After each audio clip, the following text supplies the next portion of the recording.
Hello friends, आज हम पढ़ते हैं 27 फरवरी 2026 के करंट अफेयर्स। हाल ही में एनजीओ दिवस कब मनाया गया है?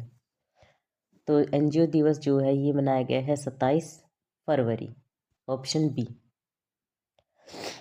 विश्व एनजीओ दिवस हर साल 27 फरवरी को मनाया जाता है ताकि गैर सरकारी संगठनों के महत्वपूर्ण वैश्विक मुद्दों के समाधान में योगदान को सम्मानित और सराहा जा सके।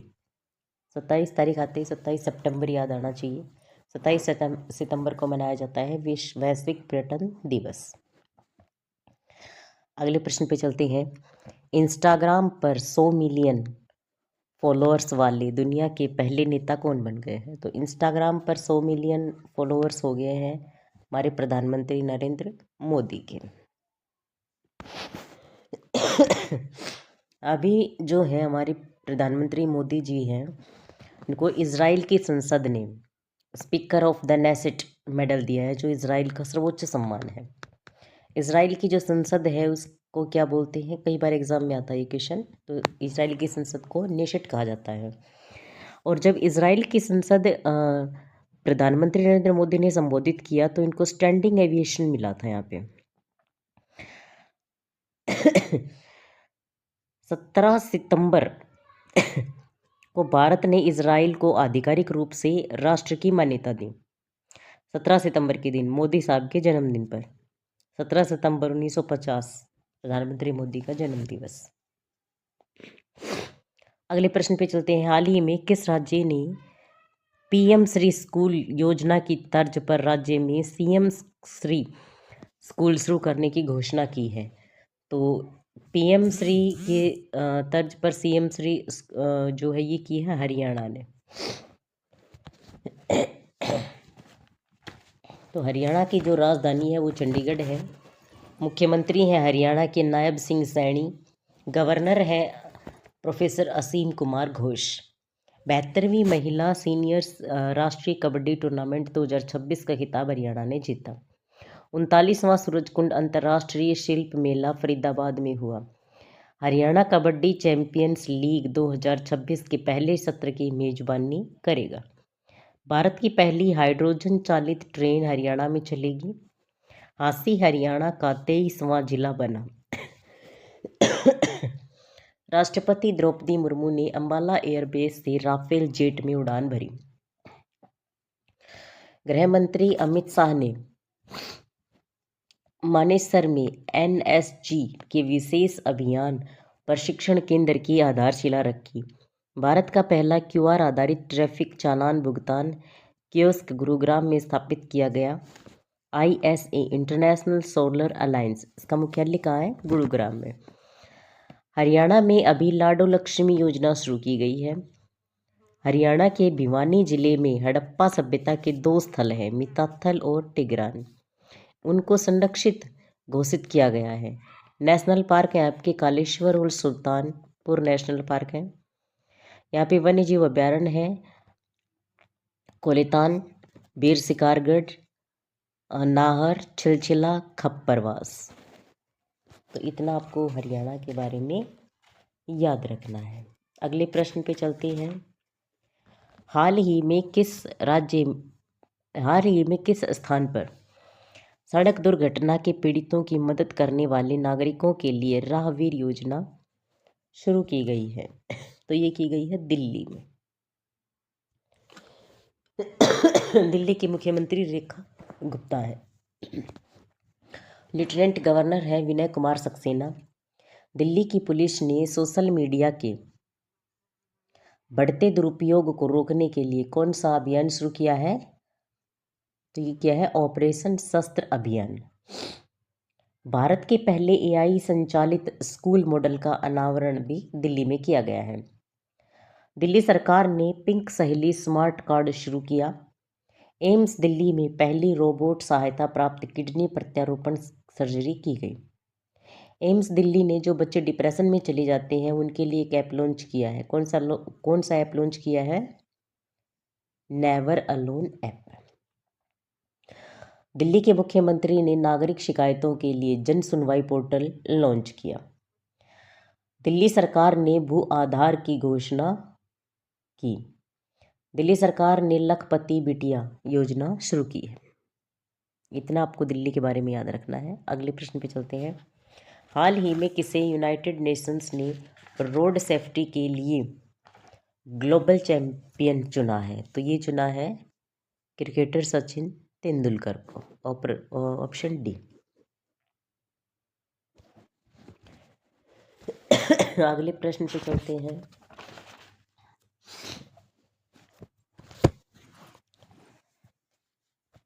हाल ही में कहाँ लीवर प्रत्यारोपण इकाई और रोबोटिक सर्जरी का उद्घाटन हुआ है? तो ये हुआ है IIM Bhubaneswar, IIMS Bhubaneswar. Option B.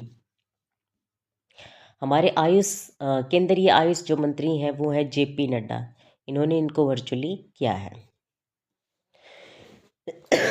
किस अगले प्रश्न पे चलते हैं। किस देश ने वास्तविक प्रदूषण की कमी के लिए जीरो प्राइज लॉन्च किया है? तो जीरो प्राइज लॉन्च किया है अपने भारत ने।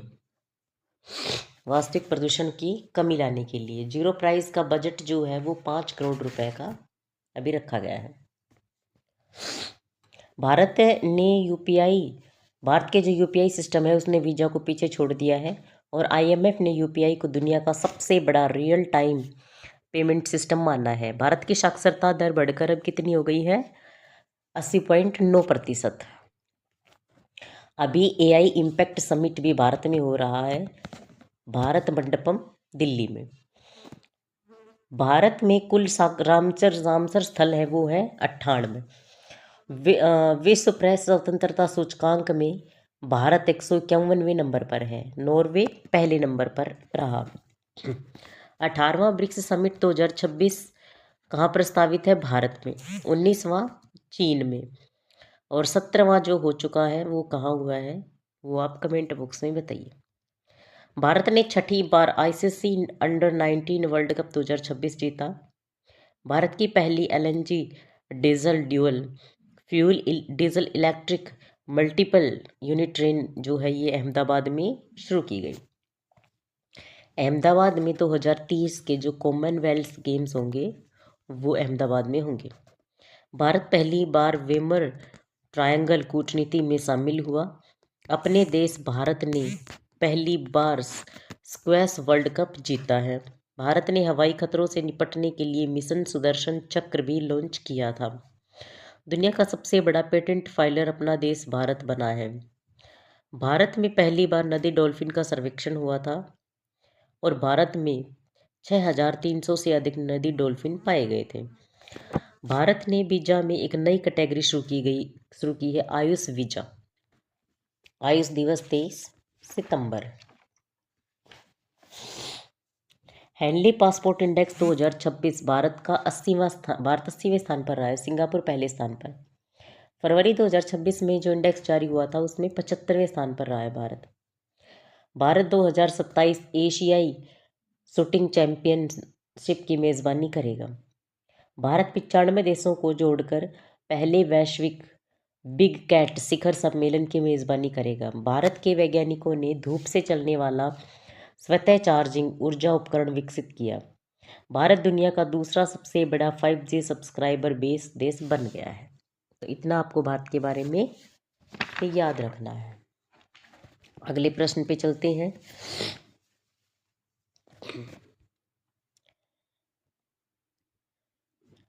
हाल ही में पहले पूर्वोत्तर चावल महोत्सव का आयोजन किस राज्य में किया गया? तो ये किया गया है नागालैंड।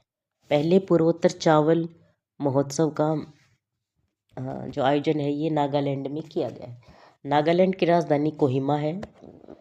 नागालैंड के मुख्यमंत्री हैं नेफ्यू रियो और गवर्नर है नागालैंड के अजय कुमार भल्ला।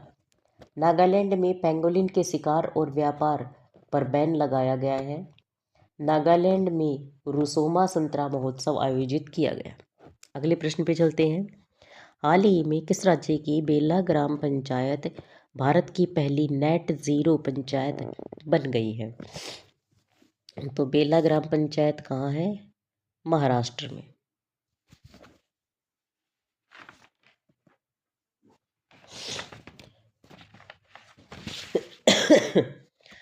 ये जो बेला ग्राम पंचायत है वो महाराष्ट्र के भंडारा जिले में है। यहाँ पर कार्बन का उत्सर्जन बिल्कुल ज़ीरो हो गया है। यहाँ पर जो पंचायत के प्रतिनिधि है उन्होंने पहले तो बहुत सारा वृक्षारोपण किया है। उसके बाद जितने भी सरकारी भवन है उनके ऊपर जो सोलर पैनल है वो लगा दिए। फिर जो जैसे गीला कचरा, सूखा कचरा, इनको अलग अलग करके और उनको बहुत ही सलीके से यूज़ किया गया है। महाराष्ट्र की राजधानी मुंबई है। मुख्यमंत्री है देवेंद्र फडणवीस। गवर्नर है आचार्य देवव्रत। एडिशनल चार्ज मिला हुआ है इनको। क्षेत्रफल की दृष्टि से तीसरे स्थान पर है महाराष्ट्र और जनसंख्या की दृष्टि से दूसरे स्थान पर है। महाराष्ट्र भारत में प्याज और अंगूर का सबसे बड़ा उत्पादक राज्य है।